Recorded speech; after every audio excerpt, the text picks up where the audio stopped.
আচ্ছা, আমি আমার পরিচয়টা একটু ভিন্নভাবে দিই, একটু গানে দিই, কেমন হয় তাহলে?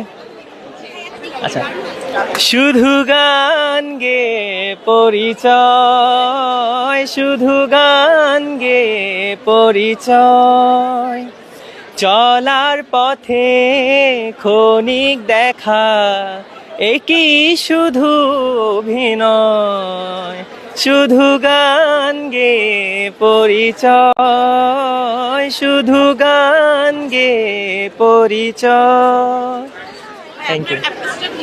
আচ্ছা, আমি আমার একটু সময় নিয়ে আরেকটু আমার ব্যালট নাম্বার এইটাও যদি আমি গানে বলি তাহলে সুন্দর হয় না? তাহলে আমার নামটা প্লাস ব্যালট নাম্বারটা মনে থাকবে। ওকে। দিশেহারা তুই আর আমি মিলে দুই, আমার নীল আকাশ ছেড়ে উড়ে গেলি তুই, আমার বোকা অভিমান তাসে হেরে যাওয়া দান, তোর পুরনো কাগজে আমি মাথা গুজে শুই। ধন্যবাদ। 30 তারিখ আসবেন। জি, না না, আমি বাংলা বিভাগে।